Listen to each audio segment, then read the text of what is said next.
আজ বাদে কাল 15ই আগস্ট স্বাধীনতা দিবস। স্বাধীনতা কাকে বলে? আমাদের দেশটা স্বাধীন তাই স্বাধীনতা বলে, কিন্তু আদৌ কি আমাদের দেশটা স্বাধীন? যদি স্বাধীন হতো তাহলে এই দিদিটাকে আর পৃথিবী ছাড়তে হতো না। আশা করি তোমরা এই কদিনে এই দিদিটাকে ভালো করেই চিনে গেছো। এই দিদিটা হচ্ছে মৌমিতা দি।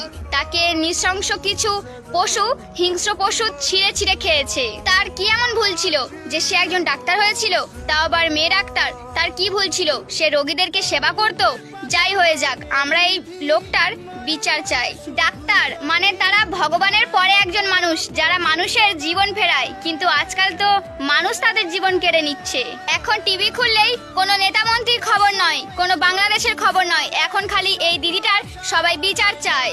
এই দুজনের তো কোনো দোষ ছিল না, আজও কি তারা সঠিক বিচার পাবে না? আমরা এর বিচার চাই, আর এটাই হবে এই শেষ বিচার। কবে দেবে মেয়েদের সুরক্ষা? কবে হবে নারীরা স্বাধীন? আজও স্বাধীন নয়, তাই স্বাধীনতা নয়, আমরা আন্দোলন করি যে মৌমিতাদির বিচার চাই। কেউ রাস্তায় বসে প্রে করছে, কেউ আবার মোমবাতি জেলে প্রে করছে। আমরা তো আর আন্দোলনে সামিল হতে পারলাম না, আমরা ঘরে বসেই মৌমিতাদির আত্মার শান্তি কামনা করি।